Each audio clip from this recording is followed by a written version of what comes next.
आज से 5000 साल पहले जब दुनिया के कई हिस्से जंगलों और गुफाओं में भटक रहे थे, तब भारत की धरती पर एक ऐसी विकसित सभ्यता जन्म ले रही थी जहां पक्की सड़कें थीं, सीवरेज सिस्टम था, 2 मंजिला मकान थे और जहां की स्त्रियां सिंदूर लगाती थीं और पुरुष तांबे की कुल्हाड़ी से खेतों की रक्षा करते थे। ये कहानी है सिंधु घाटी सभ्यता की, एक ऐसी सभ्यता जिसने इतिहास को नया मोड़ दिया। लेकिन सवाल ये है, ये सभ्यता अचानक गायब क्यों हो गई? आइए जानते हैं सिंधु की गहराइयों में छिपी एक गुमनाम स्वर्णिम दुनिया की रहस्यमयी कहानी। नमस्कार दोस्तों, मेरा नाम विशाल कुमार है। स्वागत है आप सभी का ज्ञान मां सरस्वती में। बात करते हैं सिंधु घाटी सभ्यता की। सिंधु घाटी सभ्यता यानी इंडस वैली सिविलाइजेशन लगभग 2600 BCE में विकसित हुई। यह सभ्यता मुख्य रूप से आज के पाकिस्तान, पंजाब, हरियाणा, गुजरात और राजस्थान तक फैली हुई थी। इसका नाम पड़ा सिंधु नदी के नाम पर। मुख्य स्थल है इसके हड़प्पा, जो कि अब पाकिस्तान में है। इसकी खोज 1921 में हुई थी। मोहनजोदड़ो, जो भी पाकिस्तान में, इसकी खोज 1922 में हुई थी। लोथल, जो गुजरात में है, कालीबंगा, जो राजस्थान में है, धौलावीरा, जो गुजरात में है, बनावली, जो कि हरियाणा में स्थित है। इन स्थलों की खुदाई में जो मिला वो आधुनिकता से कहीं ऊपर था। सिंधु घाटी की सबसे बड़ी ताकत थी इनकी नगर योजना, अर्बन प्लानिंग।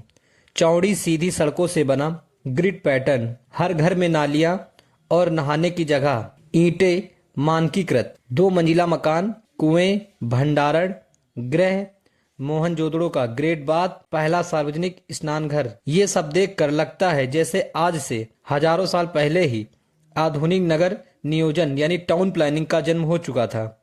सिंधु सभ्यता के लोग शांति प्रिय, कारीगर और समृद्ध व्यापारी थे। समाज वर्गों में विभाजित नहीं था। कोई राजा महाराजा या युद्ध के संकेत नहीं।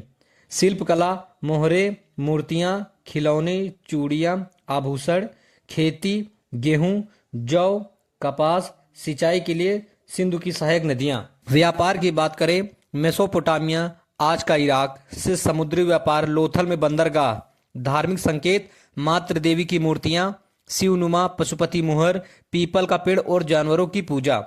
फैशन की बात करें तो मूर्तियों से पता चलता है स्त्रियां गहने पहनती थी, बालों में फूल लगाती थीं और पुरुष साल ओढ़े हुए दिखते हैं। ये प्रतीक हैं कला और सौंदर्य बौद्ध के। अब आते हैं सिंधु सभ्यता के सबसे रहस्यमय हिस्से पर, इनकी लिपि यानी स्क्रिप्ट।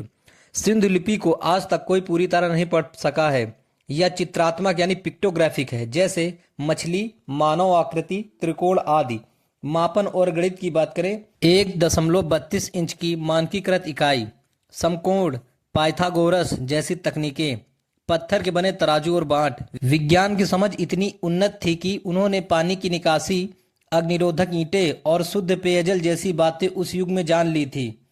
इतनी विकसित सभ्यता आखिर खत्म कैसे हो गई? संभावित कारण, पहला कारण हो सकता है कि जलवायु परिवर्तन, सिंधु नदी का मार्ग बदल गया। कारण नंबर 2 है बाढ़ और भूकंप, बार बार प्राकृतिक आपदा।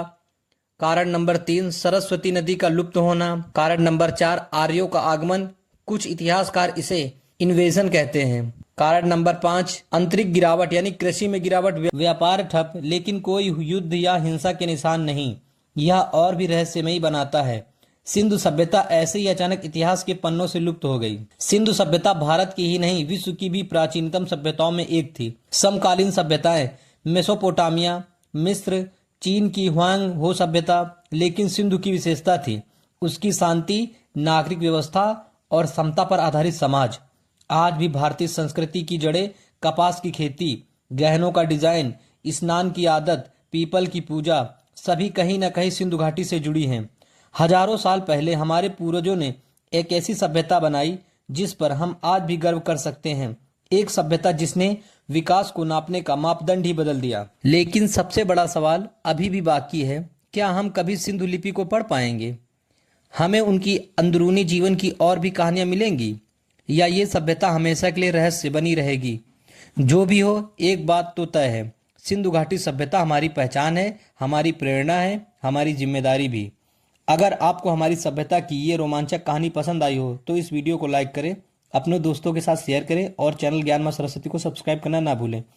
कमेंट में बताएं, क्या आपको लगता है कि सिंधु लिपि कभी पढ़ी जा सकेगी? मिलते हैं अगले इतिहास के पन्ने में। तब तक के लिए जय हिंद, जय भारत।